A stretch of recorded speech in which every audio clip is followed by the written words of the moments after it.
This week, our 22 Lessons on Ethical Technology series continues with a conversation featuring Dr. Mark Coeckelbergh to talk about the way that technologies are changing our understanding of ethics. Over the course of this show, we've spent a lot of time talking about how philosophical thought has tried to change or impact the way that we think about technologies. But it's also true that throughout history, technologies have themselves changed philosophical thinking. How do we animate technologies with human values? And how do technologies, in turn, both reflect and alter those very same human values? In our conversation, Mark and I discuss how new technologies, particularly robotics, AI, cybernetics, and memory devices, are changing the way that we think, and how we understand our ethical obligations to the world and to each other. Professor Dr. Mark Coeckelbergh is a professor of philosophy of media and technology in the philosophy department at the University of Vienna, and until recently, vice dean of the Faculty of Philosophy and Education. He's also the former president of the Society for Philosophy and Technology. His expertise focuses on ethics and technology, and in particular, robotics and artificial intelligence. He's a member of various entities that support policy building in the area of robotics and artificial intelligence, such as the European Commission's High-Level Expert Group on Artificial Intelligence, the Austrian Council on Robotics and Artificial Intelligence, and the Austrian Advisory Council on Automated Mobility. He is the author of 16 philosophy books and numerous articles, and is involved in several European research projects on robotics. From 2012 to 2014, Professor Coeckelbergh served as the managing director of the 3TU Center for Ethics and Technology, and from 2013 to 2015, he served as the co-chair of the technical committee Robot Ethics of the IEEE Robotics and Automation Society. He serves on numerous journal advisory boards at the intersection of ethics, society, and technology. He's a fellow of the World Technology Network and a finalist for the 2017 World Technology Awards in the category of ethics. His new book, Robot Ethics, MIT Press 2022, is a landmark guide to the ethical questions that arise from our use of industrial robotics, robotic companions, self-driving cars, and other robotic devices. So, Mark, the title of this episode is Narrating Ethical Technology from Tech to Action. It might be too subtle for listeners to catch, but the title is a nod to the philosopher and the great literary critic, Paul Ricoeur, whose title is From Text to Action, very famously. Ours is From Tech to Action. I hope that title gets at something really central in your thinking, which is that narratives about technology can tell us something important about how we act and how we interact with technologies. How do you think about the role of narrative in an ethics of technology? Yeah, that's a good question. I was very inspired by the work of Ricoeur to think about hermeneutics. So hermeneutics is about interpretation. It's also about meaning. And I wanted to understand what is our relation to technology in terms of meaning, what kind of meaning is generated from what we do with technology. And for that, I followed different paths. One was to use the work of the later Wittgenstein to argue that our technology use is part of games and form of life. Another path I followed was using the work of Paul Ricoeur for understanding what we do with technology is related to narratives. Yeah, this enabled me to contribute to developing a hermeneutics of technology that was not based on text, like Ricoeur's hermeneutics and the hermeneutics that we have also much longer tradition, where people, for example, interpret religious texts. And the idea was to instead of sticking to text, to expand to all kinds of technologies and see how those are related to narratives and think about the meaning of technology. When you talk about hermeneutics, and I sometimes talk about hermeneutics, I always tell my students that the word hermeneutics, when I define it, I say the word hermeneutics comes from the name of the Greek god Hermes, who was the god of messages. And I find this really helpful because I think that it explains something about what we're looking for ethically in narrative or in narratival form that they might not otherwise see. I like these kinds of etymologies. Oftentimes when I start talking about ethics and technology in one of my first lectures for my course on the topic, I start with another etymology, which is that word technology itself. That word technology comes from the Greek word techne, which means art or craft. Sometimes in the class that I teach on literature, I tell students that it is related to the word text itself, which means woven thing. Again, the same kind of etymology, art and craft, woven thing. What do you think that this etymology of techne, which means art or craft, and is at the root of technology, gets at? Perhaps something that gets lost in our connotative understanding today about that modern word, technology, when it gets bundled up with all of those ideas about science and ideas about kind of scientific progress. I think our modern word for technology is often hides, masks that when we actually relate as human beings to technology, we don't confront technology as something that's entirely technical and scientific or modern scientific. We interact with technology, we experience technology in a way that brings along a lot of meanings that come from our culture and from ourselves also. And that person that interacts with technology is not just a sort of disembodied, abstract subject, but it's really an embodied person. And the Greek word techne, which we can think about through Heidegger, but also otherwise, that Greek word reminds us of this embodied dimension of this sort of skilled engagement with the material, with the world, with each other. And the skilled and bodily engagement, I think, is a very important aspect when we think about what we do with technology. But why is that important? What is it about the embodied nature of technology that gets at something ethical? Well, we are vulnerable beings. We are not robots. We are not just virtual avatars or something like that. So although the sort of internet culture, the way it's talked about is often in terms of virtuality, virtual worlds, online versus offline and so on. But I argue in my work that we always bring our body with us when we are online, and we are always embodied. And so that means that for having an ethical relation to others, that there is this vulnerable being that is interacting with technology and through technology to others. So I guess that this kind of meaning of techne brings in the body and brings in also the more concrete social and existential aspect of doing things with technology. And some of this I have studied in my book, Human Being at Risk, where I say that technologies always transform our being vulnerable, our being at risk, the way we are as vulnerable beings in the world. So in that sense, these technologies amplify existing vulnerabilities within the human and expose us through those vulnerabilities in ways that without the technology, we might be able to keep hidden. Is that close to what you're trying to say? It's not so much just exposing. Of course, there's an element of that. Through social media, we expose ourselves and extend ourselves into the whole world. But it's not so much that we expose aspects of ourselves that are already there, but rather that technology transforms what's already there. Technology changes us. I think any good philosophy of technology should conceptualize what that means, right? So try to tell us how technology changes us. And I think that makes it very interesting to see technology not as an instrument, but technology as something that changes us both as persons and as human beings. How did the Greeks think about technology? What kind of stories did they tell about it? And why should we today care? The Greeks have all kind of stories. Have, for example, the story of Prometheus, who gave the fire to human beings.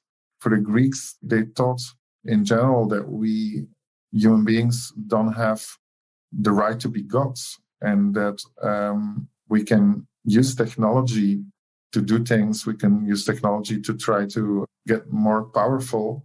But the Greeks always put limits to that. In their tragedies also, they put the human being within a wider framework where they cannot just control everything I think that's this tragic understanding is also one thing that I pointed to earlier in my work, but which I also want to get at through this narrative approach. Because Ricoeur was, of course, very interested and influenced by Aristotle's Poetics, and through the Poetics gets to tragedy also. I think that this tragic dimension of human existence is very important, and the technological culture we live in today denies that. It tries to get full control. It tries to say that we should be these superhumans, but we're not, and we cannot be. The human condition has those limits, and it's very hard to accept those. It's not only transhumanists or the scientists that try to create technologies for full control that are the problem. We are, as human beings, we want to transcend, and we do not accept limits. But in the end, we have to accept them. And I think the Greeks were very good in conveying that sense of tragedy, and that's sometimes missing in our modern technological world. So I think it's good to remind ourselves of that by reading the Greeks and reading their stories. Yeah, I mean, this is fascinating to me. Oftentimes, I teach Silicon Valley's moral vision as a vision of a moral utopia. The technologies are presented to us as utopian technologies that will transform or change the world. Even if it's just an app delivering my food, it's going to change the world. And it's not going just to change the world, it's going to change the world for the better, for a moral utopian vision. Of course, if you look at some of the fundamental utopian visions by the Greeks and by their counterparts all over the world, these formative utopian visions always end terribly, always end in dystopia, whether it's Prometheus or the Tower of Babel to our modern day dystopian science fiction. Why does it always end badly? What is the tragic dimension that always seems to emerge about? It ends badly because in a utopian vision, we want to control everything. We want to have a closed world where there is no room for risk, but also no room for surprise, no room for new meanings that could sort of, creep in. And in real life, we have that possibility. We also have the possibility to suffer a lot and to experience not nice events and so on. But at the same time, this openness, this fundamental openness of human existence also creates opportunities for the new to come in. I think also about Hannah Arendt, who talked about the new there. So I think that's a problem with utopias that always turn in dystopias. They make a sort of closed box, a clean box, also clean world in a way, a world of control. And I think that must go wrong, that necessarily goes wrong. So though I think we can change society and we can, try to do social change and try to make things better, I think the utopian direction of that is very problematic. And of course, also in practice, not only theoretically, philosophically, but in practice, the 20th century is very much a sort of churchyard of utopias. And I think, everyone who knows a bit of history also gets reminded of that constantly, of that danger of creating utopias. I talk about utopias oftentimes as absolute moral visions. And if your absolute moral vision is absolute and it's moral, then anybody who stands in the way of your vision or anybody who's anti your vision is then morally wrong and thus must be gotten out of the way. So I talk about moral utopias not only in science fiction, but I talk about some of the great figures, for example, in the 20th century who tried to enact moral visions. I talk about Hitler. I talk about Chinese communism, both of which we can say whatever we think about those moral visions now as grotesque or horrendous. But at the time, they were, among many other things, absolute moral visions that had a vision of the world in which there were, for example, no political dissidents or Jews who had to be gotten out of the way for the creation of that absolute utopian moral vision. So maybe there's a lesson there about lingering in complexity, about limiting our ability to see or envision or enact an absolute moral utopia. Maybe there's a lesson about civil discourse there. What's the lesson about technology for you? Yeah, I think this kind of lessons that in a way purity and purification can be totalitarian and violent.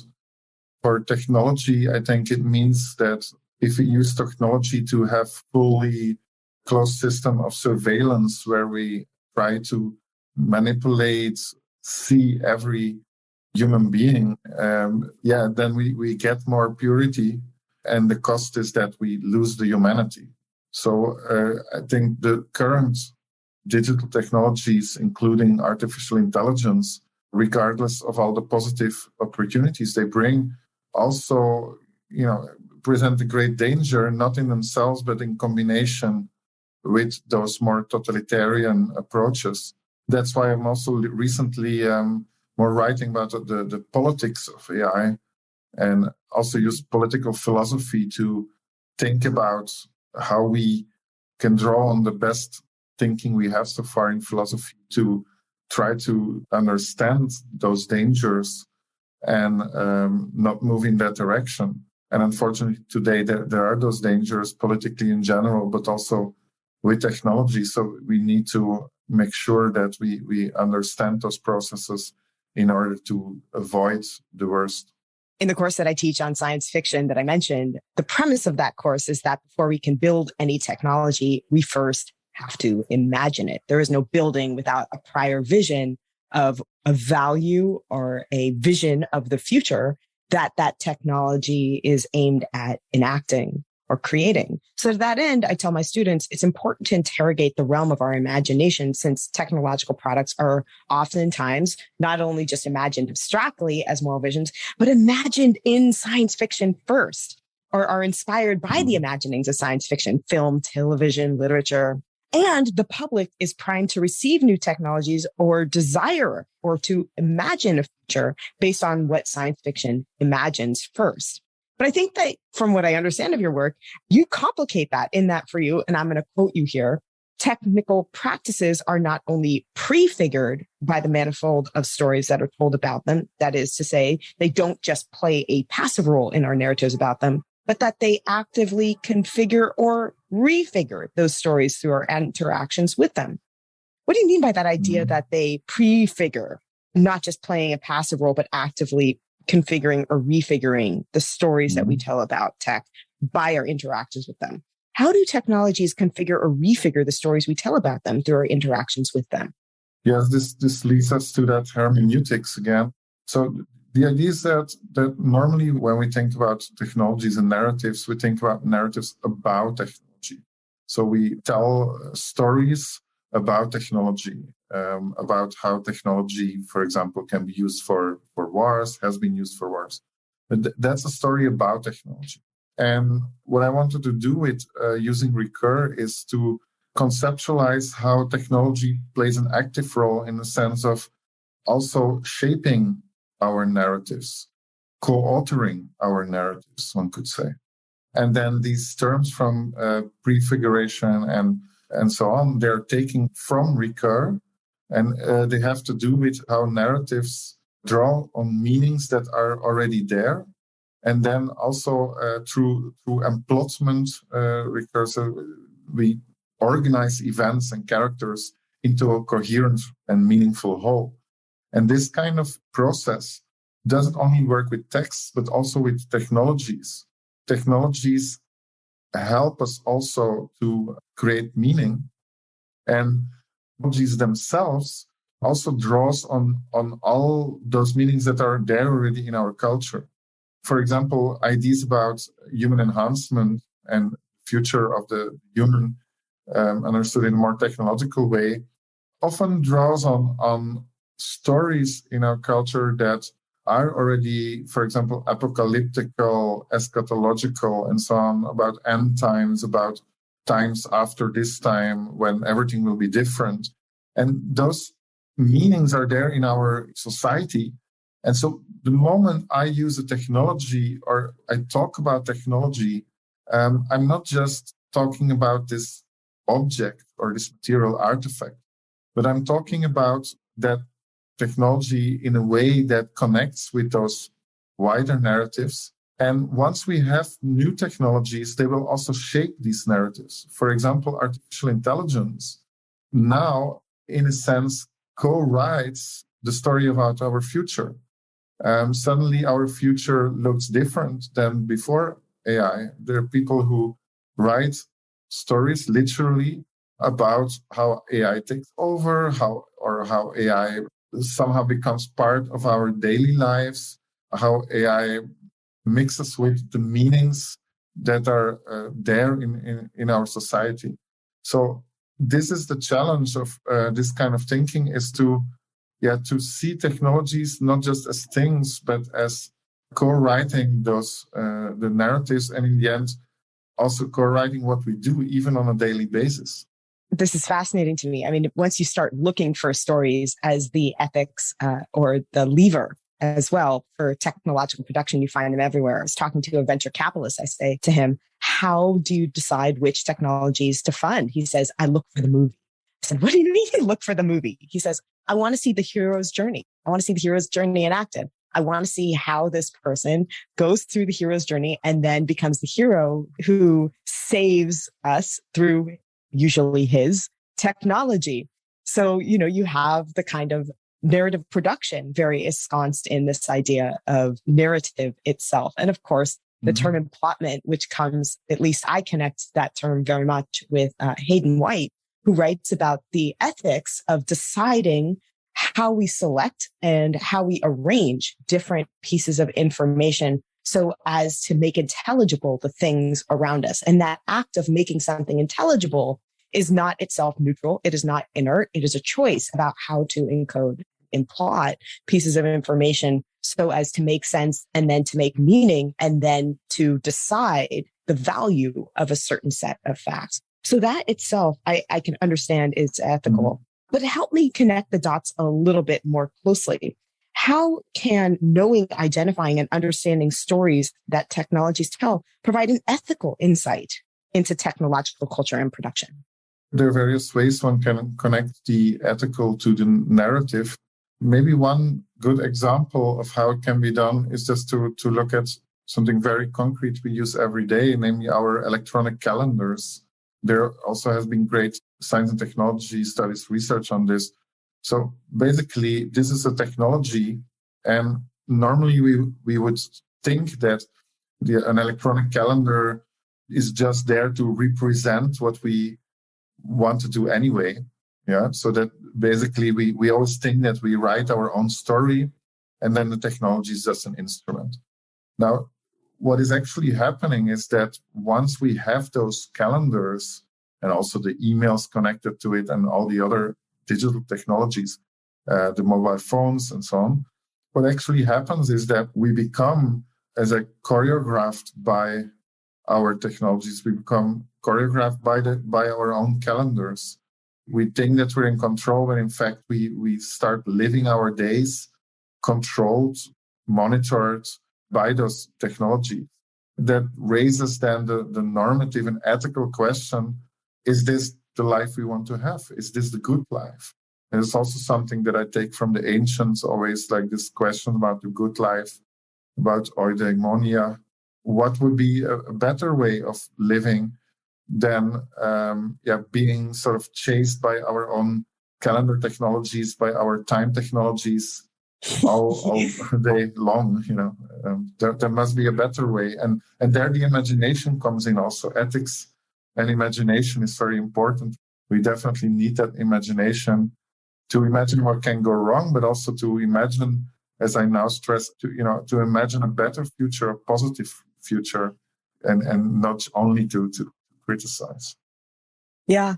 I was talking for the series to Dr. N. Kate Hales, who most famously perhaps posed the term posthumanism to describe a kind of cybernetic relationship that human beings have to our technologies. An example of this would be the Fitbit. The Fitbit not only records our behavior as we go about our day, recording our heartbeat, recording our steps, but actually alters our behavior, asks us to, in a sense, perform differently by recording and then also managing the way that we respond to the recording. And I use this cybernetics as an example because maybe it's a key term that can also help us explore another, I think, very provocative and very bold dimension of your research, which suggests that technologies themselves perhaps behave cybernetically with our ethical systems. That technologies are not only evaluated and metabolized by philosophical thought, they not only record and can be evaluated by philosophical thought, but that they also have added to and altered philosophical thought and transformed the way we think about human values and human ethics. How do we think about that idea? Do you have a case where you see that happening? Well, a very known case, I think, is privacy. There was a time when we were not really prepared to give a lot of personal details. We would only give it to some official institutions, say the police or so, or the local authorities. What we have now is that we put an amazing amount of personal information on the internet voluntarily via social media, for example, and try to say like, oh, well, it's still about privacy. Well, but what we mean by privacy changes. What we mean today by privacy is very much shaped by these new technologies. So we give much more information, and then we decide perhaps to not share it with everyone. But that sharing and not sharing, those decisions are mediated by the technologies. What we consider now to be private would really surprise someone from the 19th century, when our more traditional idea of privacy was related to, being in the bourgeois house, where you keep the things inside of the house and control what you let out or not. And now we have different technologies. Yeah, you see that younger generations share much more of their personal information. So it can't be that privacy is now the same as it used to be, and technology really changed that. Yeah. Okay. So there's another term too associated both with the 19th century and social media, which is friendship. The word friend itself, I think, as a value, that ethical value of friendship has been very much transformed by Facebook's idea of the friend as a casual acquaintance, the person you met once and who's now included in your social network, and the person with whom you share perhaps very private things. So I see where you're going. Okay, you brought up the 19th century first, so now I feel okay bringing it into the conversation. One of your works, New Romantic Cyborgs, you talk about in that book the influence of Romanticism on technology. That is the movement from about the late 1700s to the mid 1800s or the 19th century. And you talk about the influence of Romanticism on technology. And just to clarify a little bit more for listeners what Romanticism really is about, Romanticism is an aesthetic, artistic, political, and intellectual movement from that time period, about the 1700s to the mid 1800s, that was interested in feelings and friendship and individualism and privacy and liberalism. Some notable romantics include William Wordsworth, the philosopher and writer Johann Wolfgang von Goethe, Georg Wolfgang Friedrich and Hegel, and a number of notable others. What is the relationship between Romanticism and technology? In my book, I show that the 19th century is not over in a way. It's anyway always been called the long 19th century, but it continues in a sense that in modernity itself, there is this dialectic between the sort of idea of science that has to be without emotions and objective, an idea that still plays a role in, for example, thinking about robotics today. And the reaction against that, the reaction of the romantics of the early 19th century was to say like, hey, the world is disenchanted because of science and technology. And against that, we're going to write poetry, we're going to make beautiful things, and we're going to try to re-enchant the world, to bring wonder and mystery back into the world. So all this is related to a whole discussion about religion, about beauty, about value, and so on. And I think we are somehow still influenced by that today in our relation to technology, when we use technologies to escape to worlds that are beautiful, as opposed to what romantics would call the Philistine sort of ordinary day-to-day world, which might be boring or frightening or horrible. And just like the 19th century romantics, we try to re-enchant the world with technology. So if you look at texts that companies write about their new technologies, virtual reality, robots, AI, and so on, there's a kind of poetics in there that is very romantic, that appeals to our romantic fantasies and our romantic search for meaning in a world that's supposed to be disenchanted. And I diffuse that idea and say like, well, maybe the world was, if we think in a more non-modern way, the world was never really disenchanted. And so this whole disenchantment, enchantment, it's really a dialectic. They're sort of locked into that pattern. But it definitely influences us still today. So if we want to understand how we experience technology, use technology, think about technology, we have to really look in all kind of corners of our culture, also those corners that perhaps surprise people, as usually people don't think that this has anything to do with technology.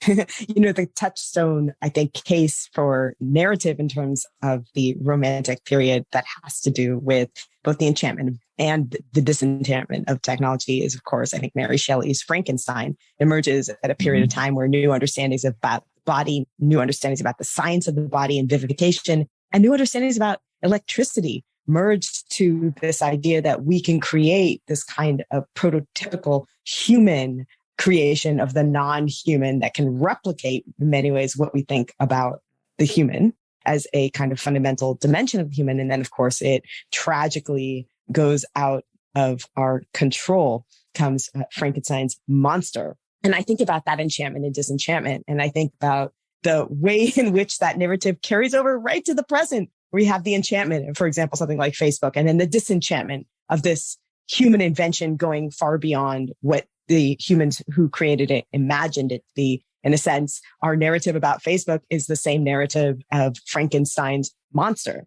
And so I want to ask you a question about why don't we ever learn from the past that our Facebook will become Facebook's monster, just as Frankenstein's creation became Frankenstein's monster? Aren't we moving irresponsibly fast toward an era that technology is slipping from our fingers and our control? And hasn't that happened before? How do we ensure that technology is tied to our human values? And why do we think and continue to think that it will be, even as history and our narratives from the past teach us otherwise? Yeah, that's a good question. I think the deeper reason is because we keep on having this instrumental understanding of technology on the one hand. So that's what we say technology is.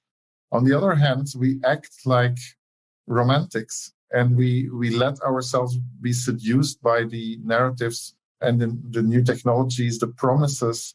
And so this combination is pretty dangerous. And I think we need to lose our naivety about technology and take a more critical approach.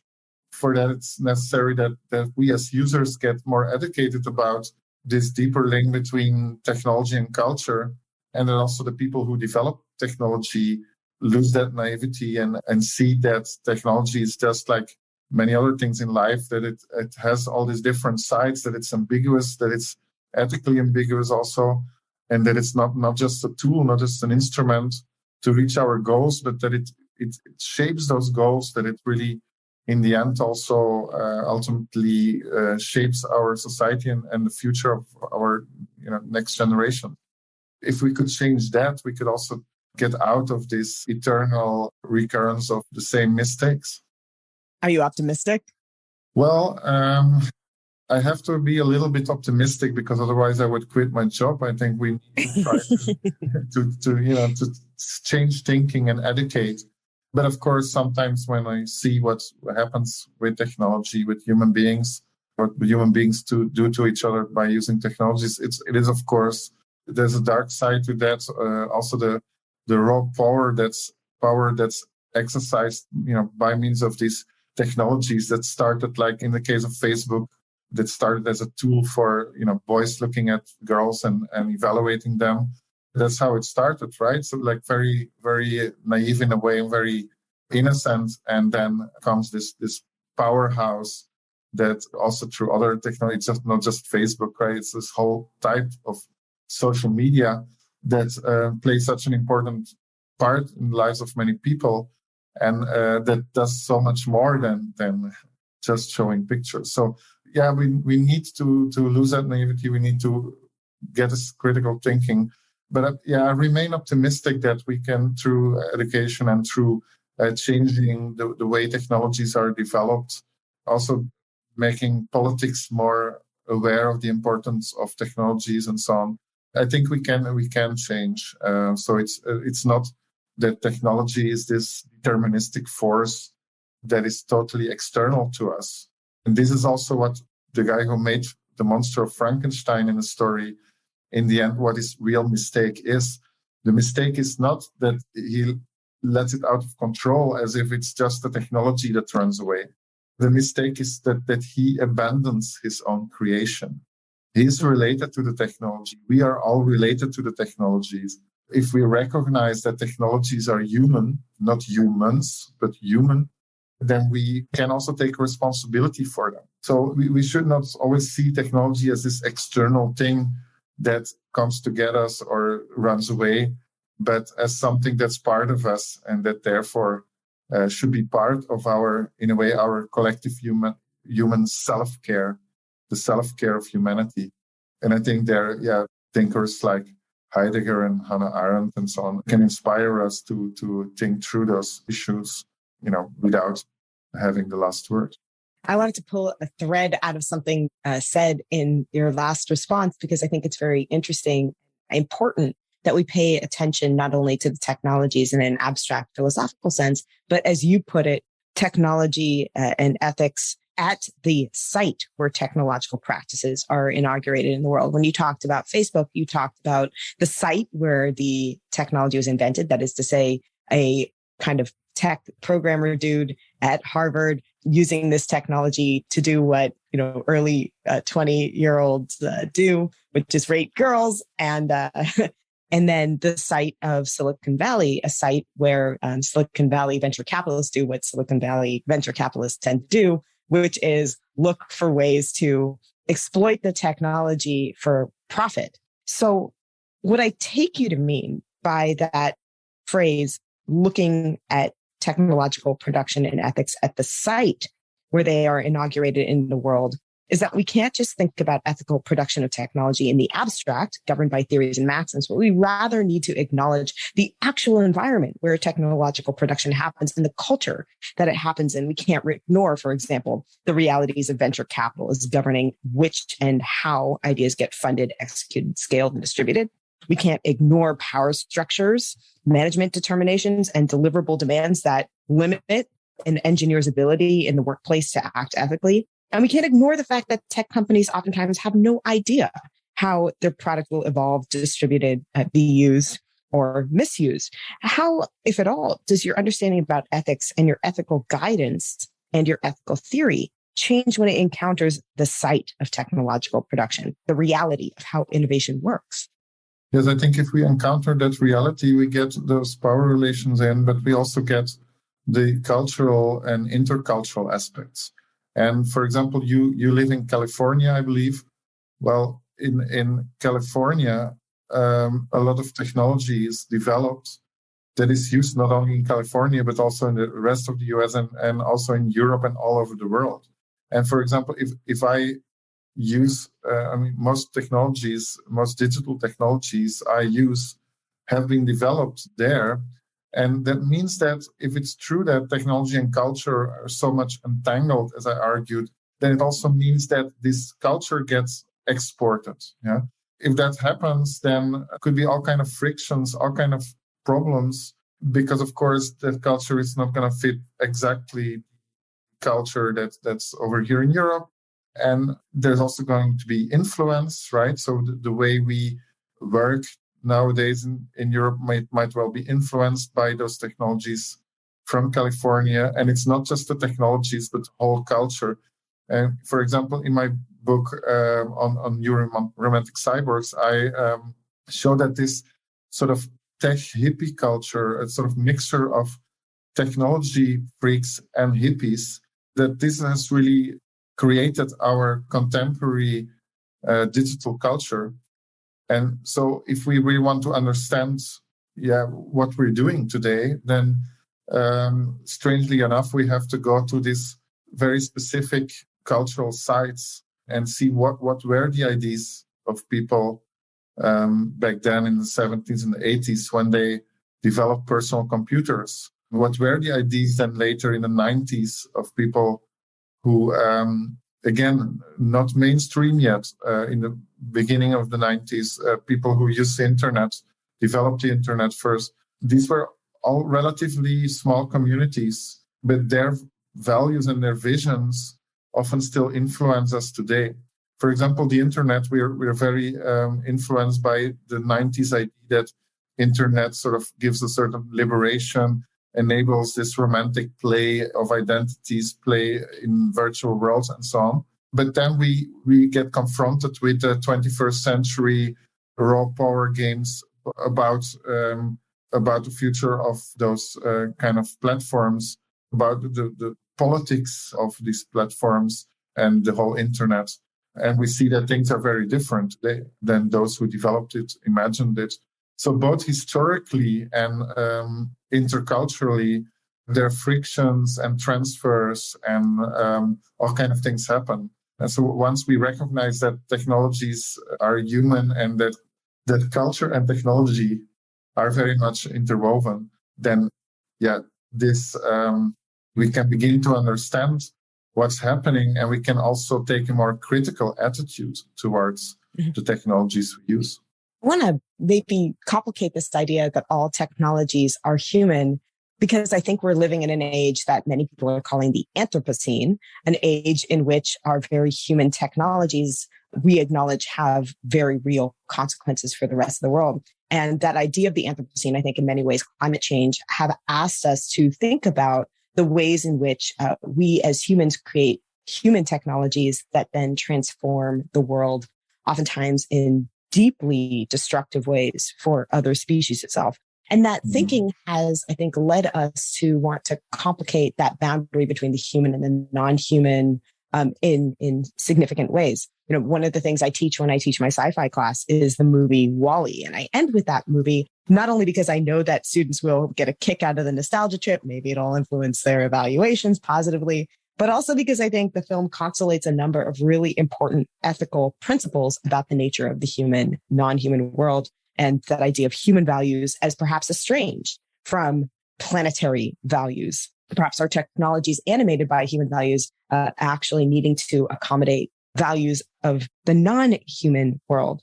WALL-E is a story about our ethics toward the environment. It's a story about the possibility of choosing a narrative of conservation over a narrative of technofixes. And by the term conservationism, I mean a return to an ethic of care and rehabilitation of the planet versus technofixing. By what I mean as technofixing is a way of thinking about our separation further from the planet, perhaps leaving the planet with new space technologies that would allow us to live outside and apart from it. WALL-E is also really, I think, essentially a narrative about love. It's a love story, or at least a friendship story between two robots in outer space. And I highlight this dimension of the film because I think it gets at something really important. It showcases the ideals of the human concepts of love, care, and ethical obligation toward the other.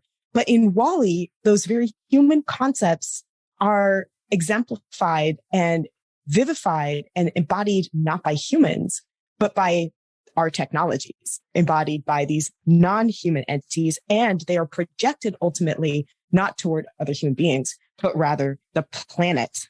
And I love that dimension of the film because it asks us how our technologies can enhance or perhaps block our ability to practice and sustain those principles as a way of getting at our relationship and our responsibility toward others, not just human others, but non-human animals, all kinds of life forms, ecosystems, natural environments, and of course, technologies. I guess my question here is, how do we think about these principles, love, justice, truth, beauty, friendship, outside of the realm of the human? Do they exist in outer space? Do they exist as concepts outside of the nature of the human? Can we, in a sense, love our technologies? Can our technologies love our technologies? And what does this mean for the future of how we think about the planet? One issue is definitely that we have in our modern society a problem with human relationships and human living together. And so there's a deep yearning, I think, for friendship, for love, for having better way of dealing with one another. And I think we project that then on robots, which are very anthropomorphized. So they look very much like humans. So I think there, in a way, the fact that that's technologies is less important. It's more about us and what we want and lack. But the wider issue there when we think about the planet is that we have this movement towards techno-fixes, techno-solutionism. And I think that's a very dangerous thing, because what's happening is that already in the Anthropocene, we have this hyper agency. By means of technology, we try to control the planet. So we don't only try to control others, but we try to control the planet.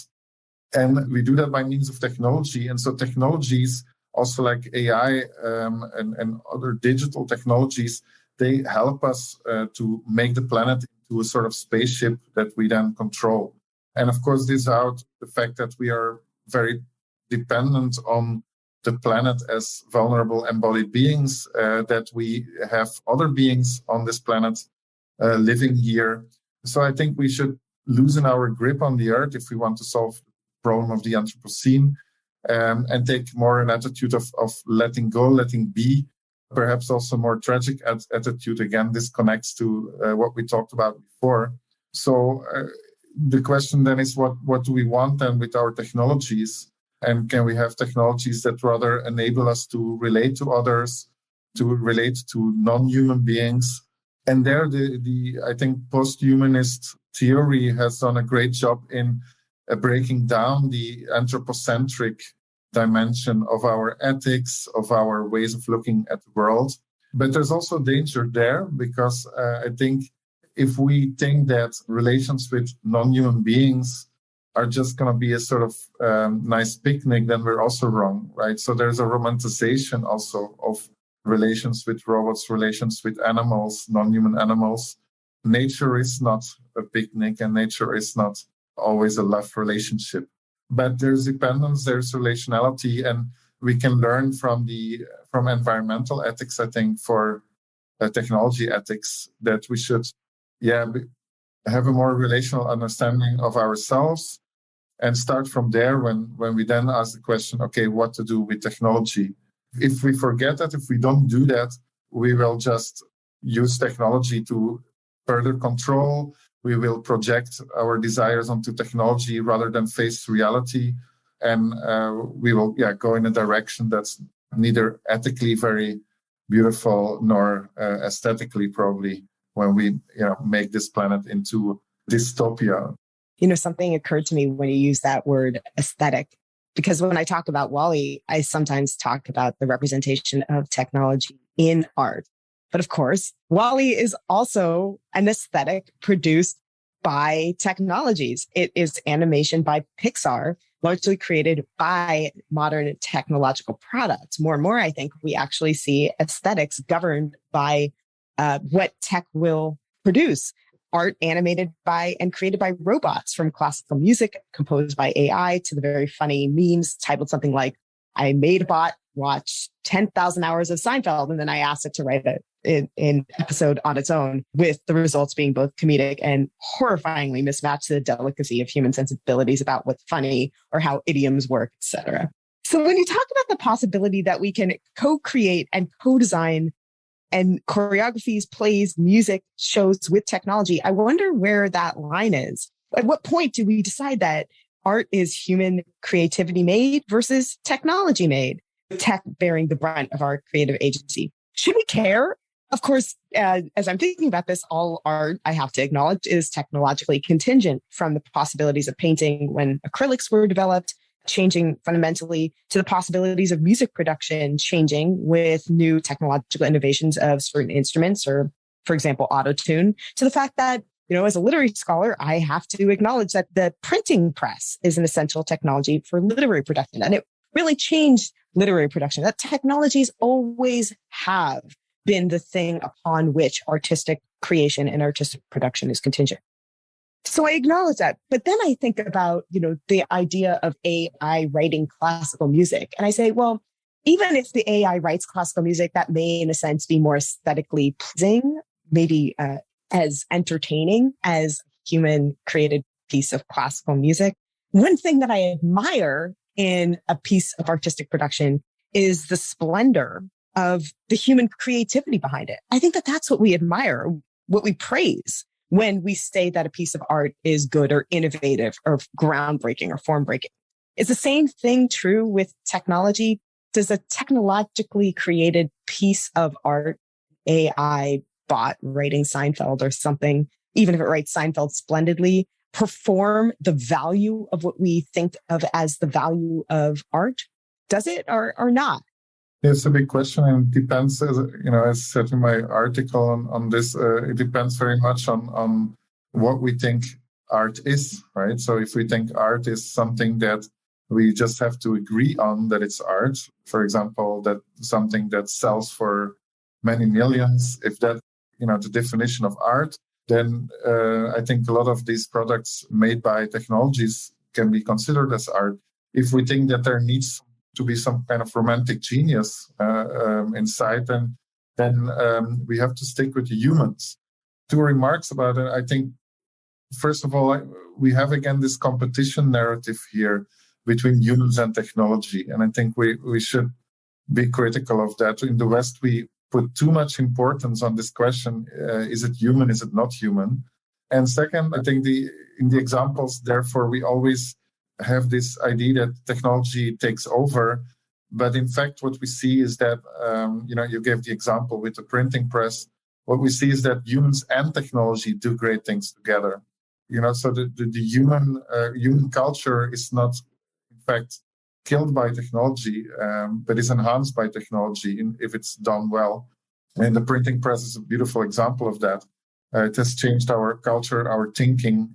We now think by writing. The writing shapes our thinking.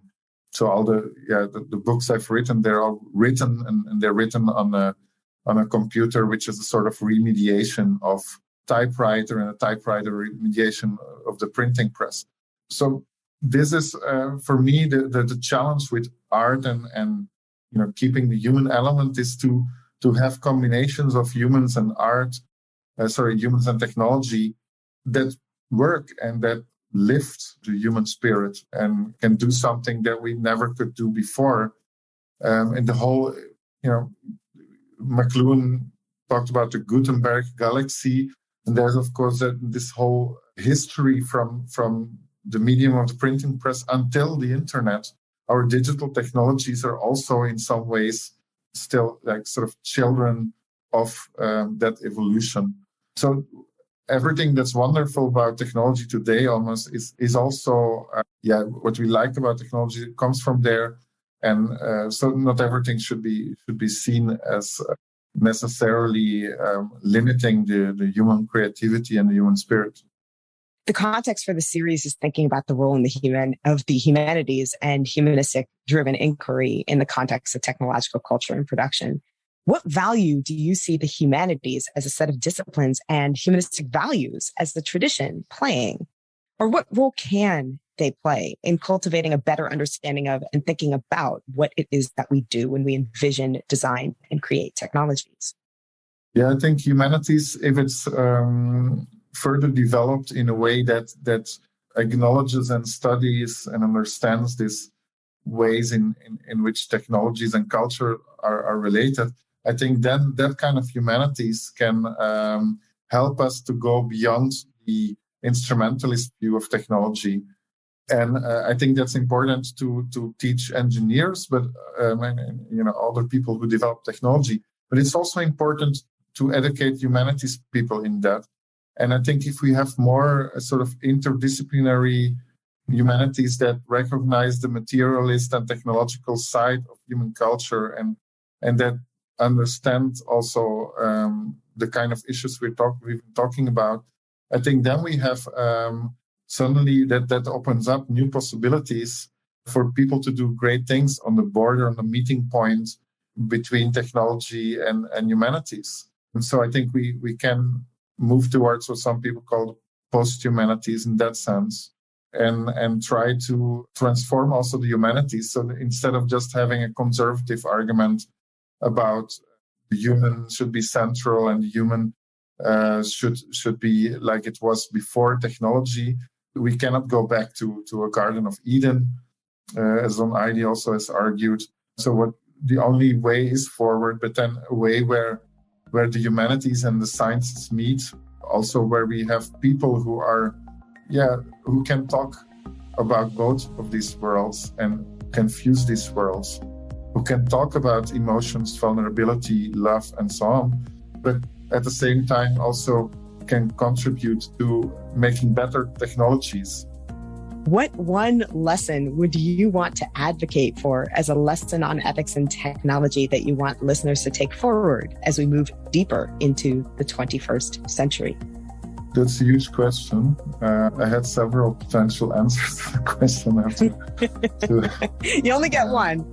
To look. I think we should, as we move into the 21st century, I think we should make sure that we don't get to this dystopia. And the one way to get there is to recognize and cultivate some playfulness in ourselves and in our dealings with technology, and in the creativity that we will need to create the technologies of the future. Because if we are too serious and too straightforward and go towards the purity and the straight lines, I think we will end up there. We will end up in a dystopian future. So to avoid that, we need playfulness and imagination. And in that way, be more responsible in the sense of responsive to what happens around us, to what happens now with the Earth, with the planet. I think if we manage that, then to combine responsibility and playfulness, we have better chances to strike the right kind of tone and to find technologies that are good for us and good for other beings. Thanks so much, Mark. The 22 Lessons in Ethical Technology series is co-sponsored by the National Science Foundation and the Cal Poly Strategic Research Initiative Grant Award. The show is written, hosted, and produced by me, Deb Donig, with production support from Matthew Harsh and Lee St. John. Thanks to Jake Garner and Emma Zimbro for production coordination. Our head of research for the series is Sakina Nuruddin. Our editor is Carrie Caulfield-Eric. To learn more about the 22 Lessons on Ethical Technology series, visit www.etcalpoly.org. And don't forget to subscribe to the show to make sure you don't miss an episode. You can find us on your favorite podcast app, Apple Podcasts, Google Podcasts, Spotify, or wherever you get your podcasts.